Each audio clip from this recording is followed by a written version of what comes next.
E,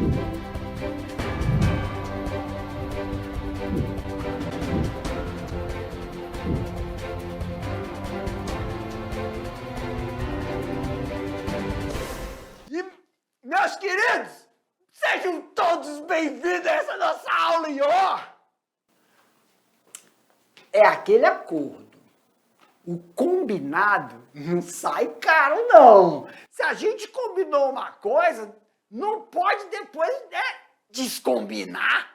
Galerinha, vamos fazer um contrato hoje dessa aula. Todos vocês vão ficar aí, ó, quietinhos, de olho aberto, só prestando atenção. Deu dúvida numa explicação, professor? Já arrisca ali a palavrinha. Se durante a explicação do tio eu não esclareci, não se preocupe, porque vamos ter aquele bate-bola, jogo rápido, a revisão antes do exercício. E sempre eu vou estar aí acompanhando vocês, o que vocês escrevem no inbox, o professor presencial aí também sempre entra em contato com a gente e a gente dá aquela reforçada, revisada no processo, tá bom? Dá uma olhadinha lá na tela, meus queridos. Aqui tá bom com o tio aqui, ó. Dessa forma, isso.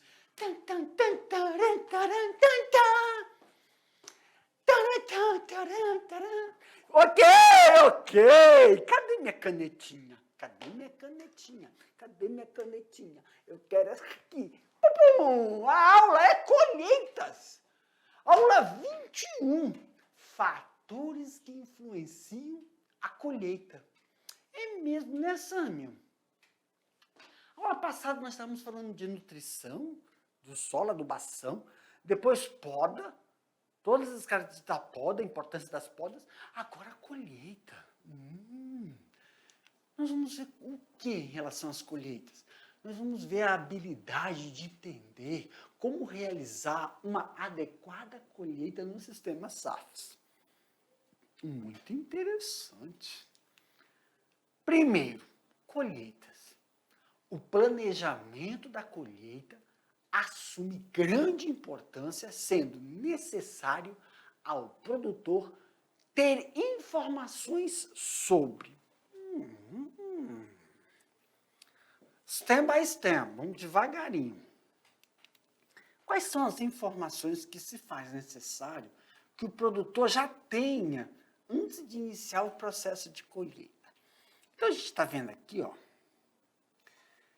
ciclo de produção da espécie, o ponto de maturação do fruto e a época da colheita. Gente, vamos aqui comigo. O ciclo de produção da espécie é o ciclo que ela vai, é o período no qual nós realizamos todos os tratos culturais que vão auxiliar no processo, no desempenho de produção. Claro, no final, um fruto. O ponto de maturação, né? Professor, ponto de maturação tem algumas sinalizações que a gente observa no fruto, né? Que ele sinaliza o ponto ideal para você retirar do pé. Só que tem uma coisa, galera. O ponto de maturação que a gente está falando aqui não significa que você vai tirar o fruto quando ele está maduro. É antes de amadurecer. O processo de amadurecimento ocorre após a colheita, porque temos que levar em consideração. Vamos aqui, ó, deixa eu tirar a máscara. The Masked Singer. Olha aqui pro tio. Quando você vai colher, quando a gente está falando de colheita, você não colhe o fruto quando ele já está totalmente maduro. Esse ponto de maturação, ele auxilia que nós possamos colher o fruto antes que ele inicie o processo de maturação, e ele faz esse processo de maturação já nas caixas, durante o processo de transporte. Isso evita ocorrer durante os choques, né?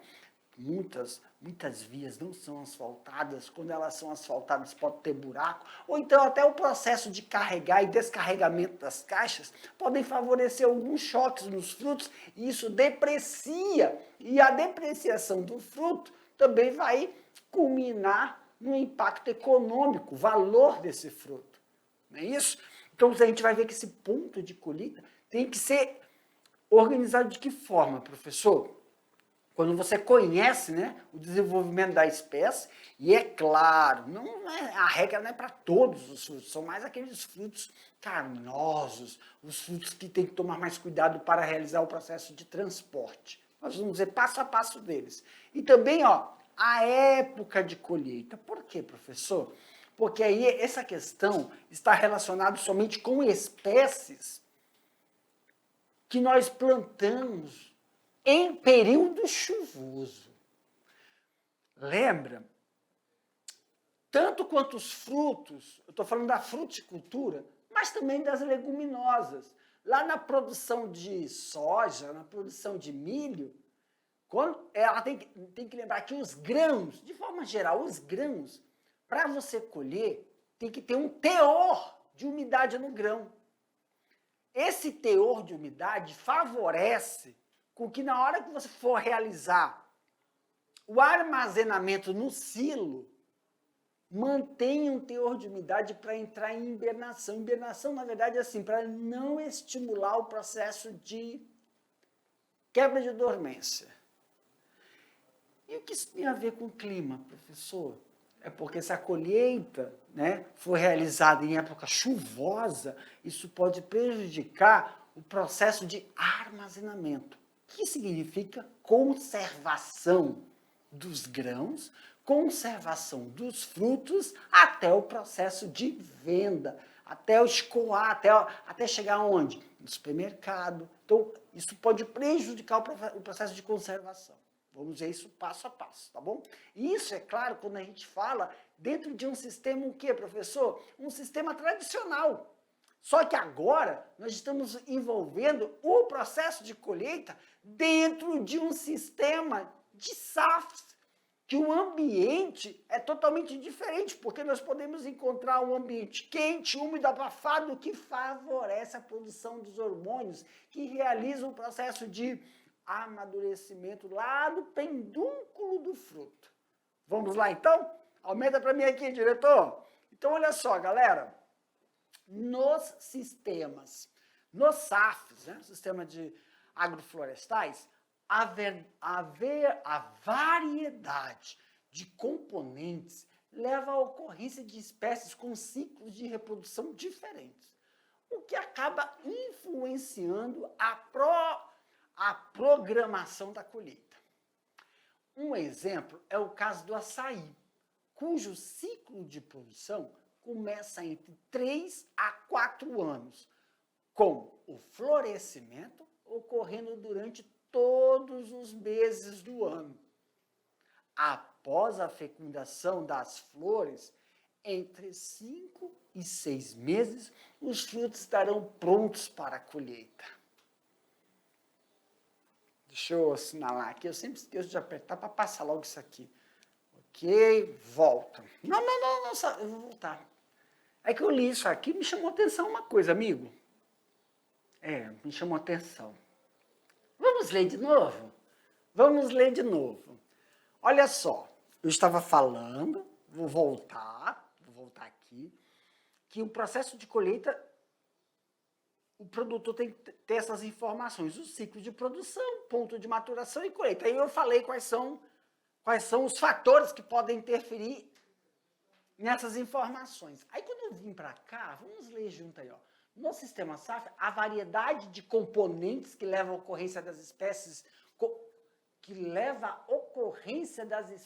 com um ciclo de produção diferente, o que acaba influenciando na programação da colheita. Porque quando tu conhece a cultura, você sabe a época que você vai colher. E aí, claro, se coincidir com a época chuvosa, você tem como administrar isso em processos de lavouras. Tá bom. Um exemplo é o caso do açaí, cujo ciclo de produção começa entre 3 a 4 anos. Então, por exemplo, pessoal, um açaí para estar maduro significa assim, um açaí para ser considerado produtivo, ele tem 2 anos, ele é produtivo? Não. Um ano e meio é produtivo? Não. Esse um ano e meio, ainda ele está na formação, poda de formação, somente vegetativa está desenvolvendo. Então, quando ele chega lá entre 3 a 4 anos, ele já é considerado, então, um açaí produtor, ele está em plena produção. Então, ele só começa a sua produção após a muda, plantada a muda de açaí, leva de 3 a 4 anos para iniciar. Ok, iniciou. Com o florescimento ocorre durante todos os meses do ano. E aí, após a fecundação das flores, entre 5 e 6 meses, os frutos estarão prontos para colher. Meus queridos, aqui para o tio. Prof, vamos lá. Eu quero ver se você entendeu o que eu estou falando aqui para você. Deixa eu te botar isso aqui no bolso. Eu estou sendo cara. Eu tenho um açaí, ele entrou em processo de floração. Então, eu vou delimitar aqui que ele tem 3 anos e meio. Tá? Porque ele entra de 3 a 4 anos, porque depende da... Deixa eu tirar o chapéu. Espécie. Tem espécies, variedades de açaí. Aí que tá o negócio. O açaí...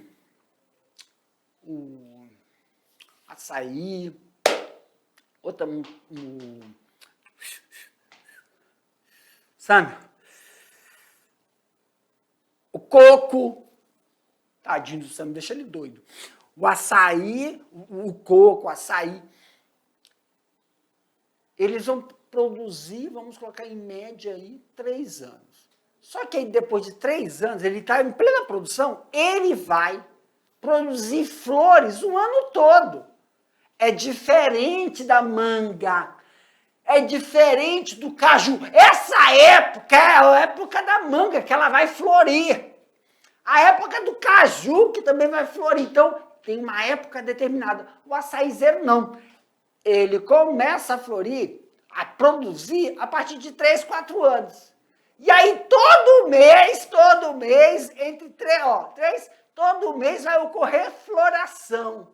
Só que, vamos supor, teve a floração agora, ocorreu a fecundação, entre 5 a 6 meses, para a gente raciocinar direito, vamos em janeiro, começou a floração, final de dezembro, para janeiro, começou a floração, ocorreu a fecundação, 6 meses, já tem açaí para colher.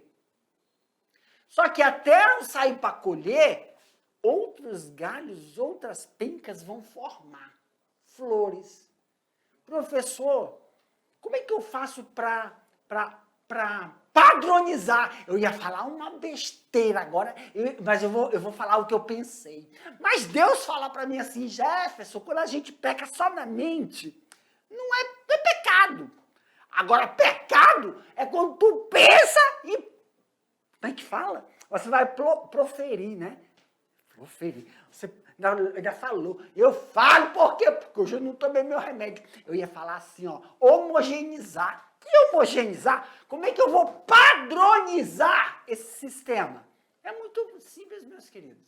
Dependendo da espécie do açaizeiro, mesmo que ele dê flor todos os meses, você padroniza. Você faz a poda, não faz a poda de floração, você faz somente o desbaste. Você escolhe as pencas florais, e aí todo aquele seu açaizeiro, ele vai dar fruto a cada 6 meses. A cada 6 meses ele passa pelo processo de floração, frutificação e amadurecimento. E aí você tem um padrão. Claro que toda a energia do açaizeiro tem que ser sequestrada para a produção do cacho, para ter grãos homogêneos e grãos com bastante polpa, mesmo que saiam outras pencas. E aí você faz o desbaste floral. Claro que isso é um trato cultural que vai ter alteração dependendo do quê, professor? dependendo da espécie, da variedade de açaí que você está plantando aí. Professor, e eu ainda posso fazer intermitente? Pode, criatura! Por exemplo, se você tem aí um conjunto, né, uns 100 pés de açaí que vão florir, vão ter produção no meio do ano, e aí você já tem outros 100 que vão ter onde? No intermediário desse ano, que são umas formas perenes de você conseguir realizar esse processo de colheita. Porque a cada de 5 a 6 meses, eles estão prontos para colher. Aí vão ficar seis meses sem açaí, professor? É só pegar a espécie e você realizar de forma intermitente. Dessa forma você consegue. Se a cada 6 meses você tem um grupo de açaí dando fruto, aí aquela parte do mês que ele não vai dar fruto, você tem um outro grupo desenvolvendo a parte de floração intermitente. Dessa forma você vai ter açaí o ano todo. Claro que para isso precisa de um cronograma, levantamento da característica da espécie do açaizeiro que você tem na sua região. Porque como é que eu vou conseguir açaí? Como é que nós fazemos? Sabe? Simples, meus queridos. Não é simples. Ou você consegue as mudas de viveiristas certificados, idôneos por causa das doenças, ou você simplesmente, meu querido, você vá no sistema florestal, aí na sua propriedade, que tem uma área de preservação, e faça o levantamento das espécies de açaí que você tem na sua região. Você você vai catalogar, vai catalogar as espécies de açaí e verificar, claro, você vai chegar na floresta, na parte de conservação, preservação ambiental da sua propriedade, alguns açaís já vão estar realizando um processo de floração, outros nem iniciaram. Você, além de fazer o levantamento, você vai ver o período de floração para você realizar a esquematização do processo de desbaste floral e padronizar dessa forma um padrão de colheita do açaí que já existe na sua propriedade. E aos poucos, claro, realizar o processo de pegar o fruto, ou então tem um pé de açaí aqui, bem ali, ó, já tem um outro açaizinho nascendo. Você pode sim retirar aquele açaí de uma forma que você vai alocar ele em um outro extrato, ai, eu adorei essa palavra, em um outro extrato que vai favorecer, evitar a competição entre as espécies. Por exemplo, um pássaro veio, comeu, pegou, picou lá o negócio, o açaí, caiu uma semente muito próximo, né, do pé que está mais antigo, do pé mãe, vamos dizer assim. Então, sempre é bom manter uma determinada distância para evitar a competição de nutrientes e também facilitar o processo de, eu ia falar trato cultural, que era a poda, mas não é poda, é desbaste floral. É totalmente diferente de poda de floração, tá bom? A poda de floração que nós falamos na última aula, ela estimula com que o vegetal produza uma gema que vai desenvolver botões florais. E você suprime uma gema que vai produzir somente a parte vegetativa, que são as folhas. Desbaste floral é outra coisa. Já está lá, você não suprime, você também não vai realizar o processo de estimulação do desenvolvimento. Tá bom? Aumenta aí, meu diretor. Eita lasqueira. Eira. Pronto. Rapaz, vamos para frente. Informações semelhantes devem ser conhecidas para todos os componentes das safras, de modo que o planejamento da colheita e da comercialização dos produtos possa ser realizado de uma melhor forma.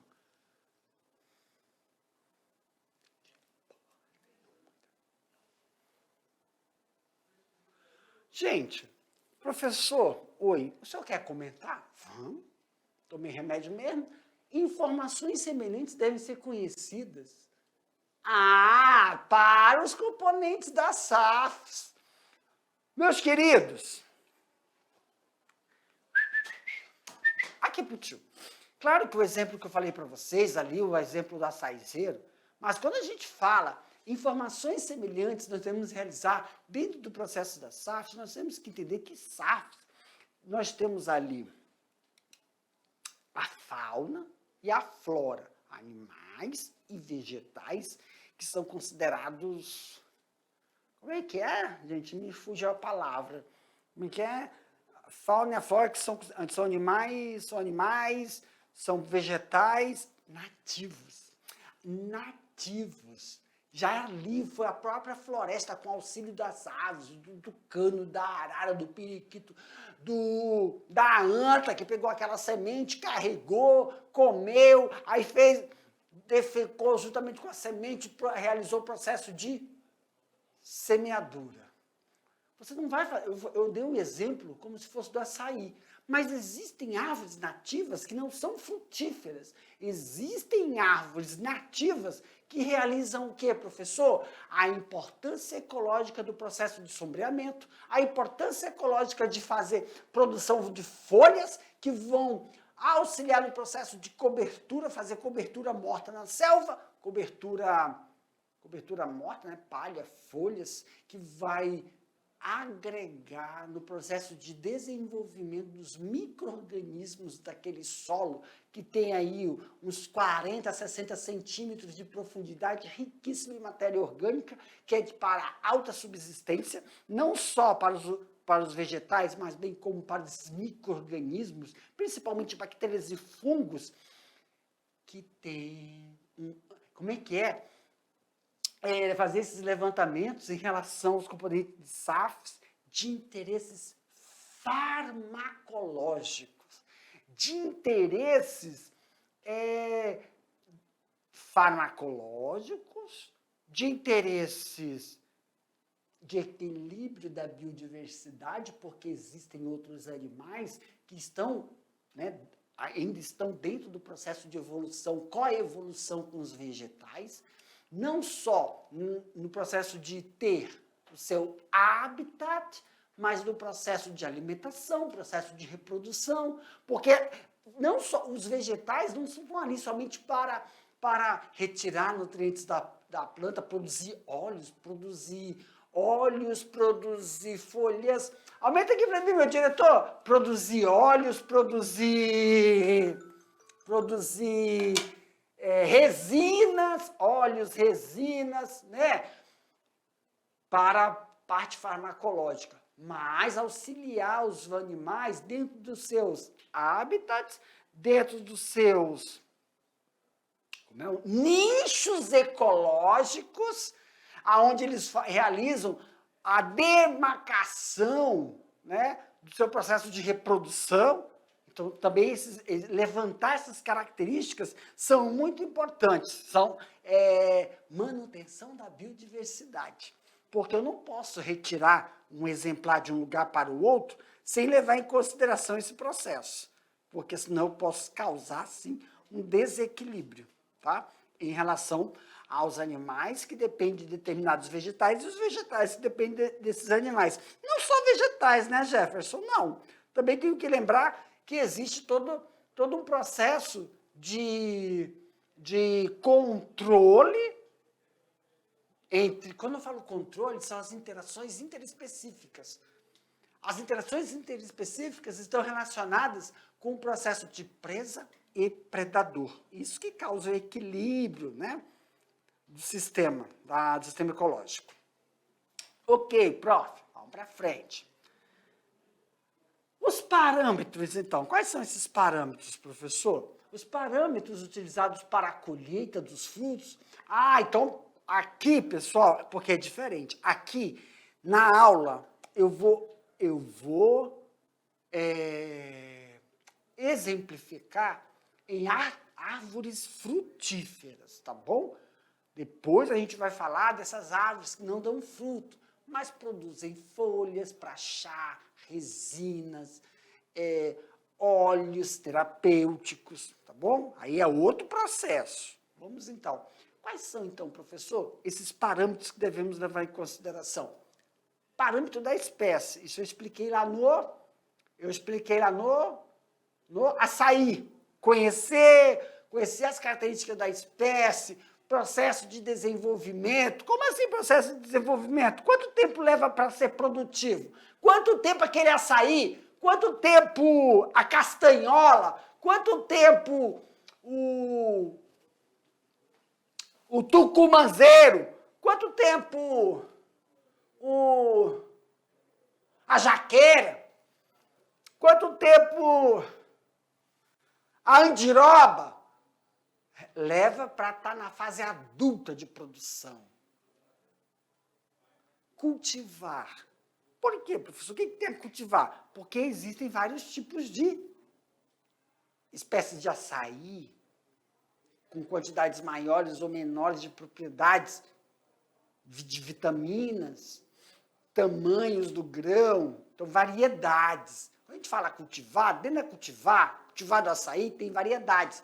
Por exemplo, tem variedades, esqueceu o que é variedades? Então, cultivar cacau.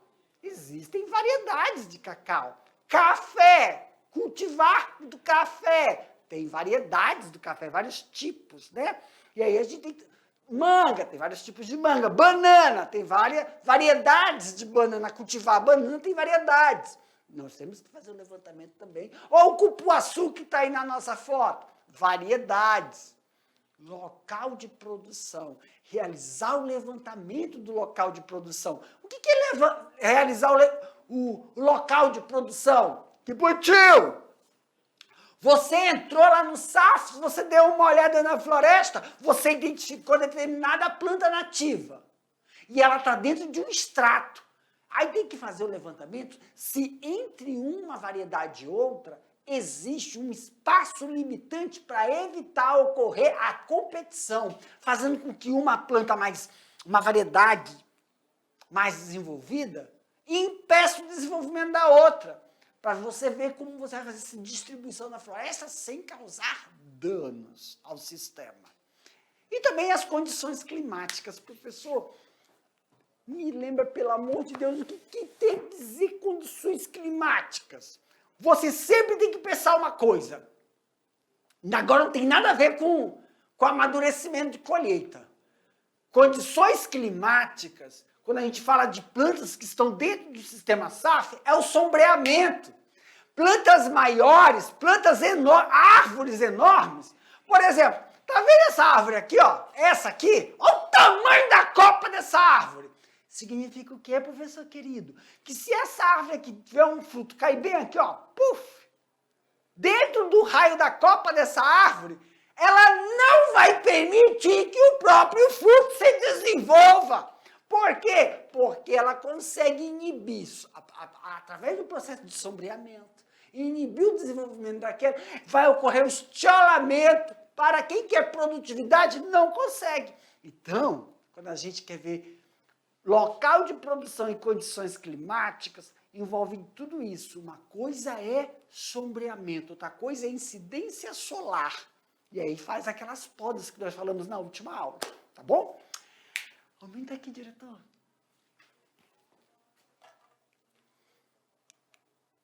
Tem esses. Só apertar logo que já vai passando, né, o sublinhado. Dependendo da disponibilidade de mão de obra do produtor, bem como do tamanho da área a ser colhida, a colheita deve ser iniciada um pouco antes do ponto ideal. Sim, verdade.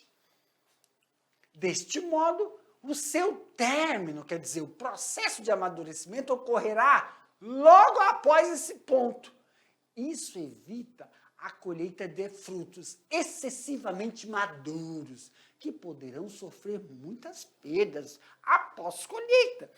Isso aí eu expliquei para vocês, né, gente? Porque se você pegar um fruto, se você pegar um fruto e ele está totalmente maduro, uma manga, vamos lá, meu querido amiguinho Sam, me ajuda. uma manga, goiaba, laranja, claro que são cultivares inseridos dentro do sistema SAF. Como é aquela fruta? Abacate! Eu ia falar, como é que é aquela fruta verde?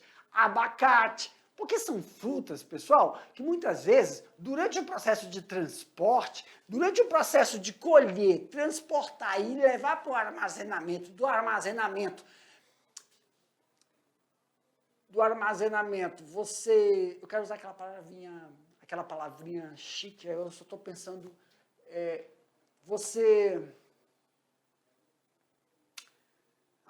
me levar para o mercado, para a feira, para o supermercado, a distância, ela pode começar a bater uma na outra, nas caixas, e também é óbvio que mesmo você utilizando aquelas embalagens de rede feitas de propileno, que é parecendo um isoporzinho para evitar os choques, se elas não baterem uma na outra, elas começam a soltar determinados odores que atraem insetos. E os insetos vão o quê? Começar a atacar aquele fruto, causando manchas, mordidas, picadas que vão depreciar. Porque o cheiro, os odores das frutas maduras atraem esses insetos.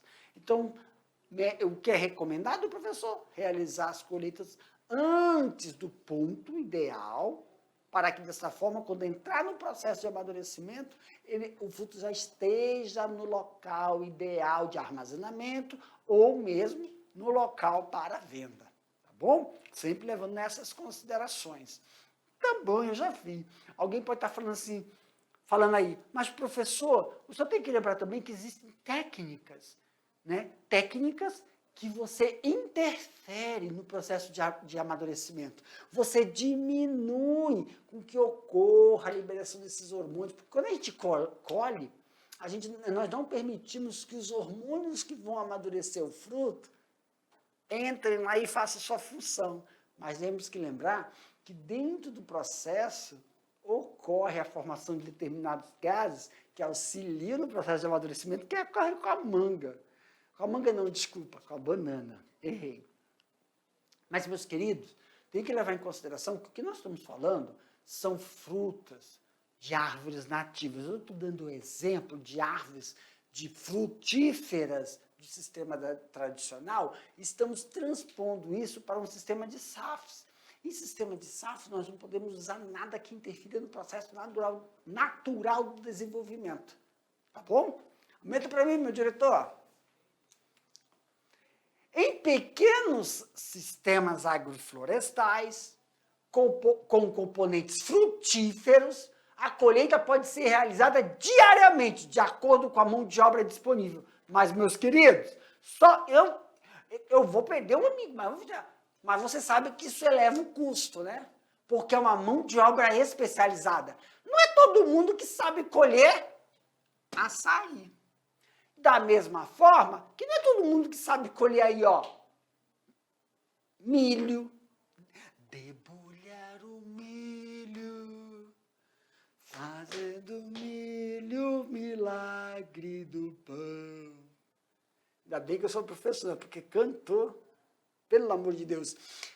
Então, para cada processo de colheita, você tem que ter uma mão de obra especializada. E a mão de obra especializada influencia no valor. No valor. Ok? Ok, professor? É possível colher frutos obtendo melhor qualidade? Com certeza. No momento do planejamento da colheita, é importante considerar tanto frutos que podem ser colhidos ainda verdes e que completem seu amadurecimento fora da planta, chamado de climatéricos. Perfeito.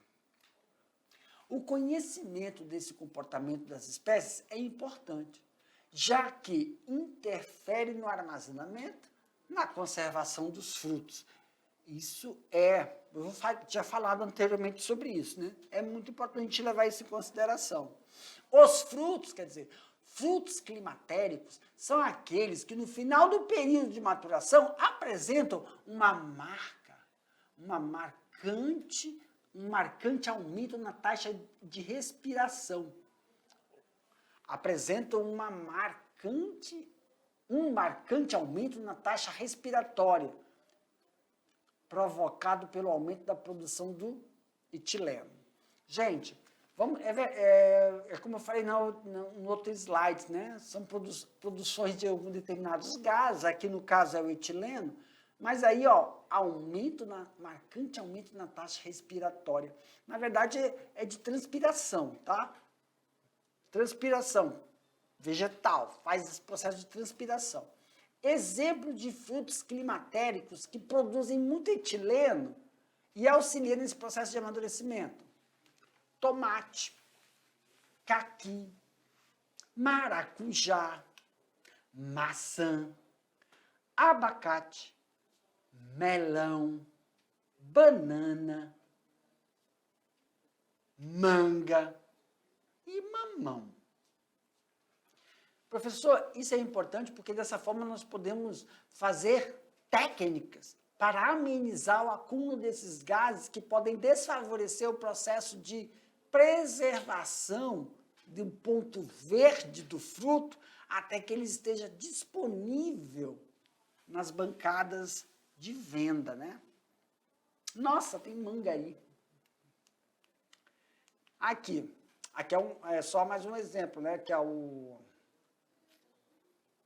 Meu Deus, como é o nome? Acerola! Acerola, foi isso? Obrigado, meu querido. Acerola, me deu um branco. Na colheita, no transporte para o barranco, no manuseio e no armazenamento, o produtor está sujeito a perdas do fruto em relação a esse processo excessivo, né, do prejuízo durante esses frutos climatéricos, ao apresentar-lhe o processo de amadurecimento, e o manuseio, se não tomar cuidado, pode acarretar, sim, danos a esses frutos, né? Isso mesmo.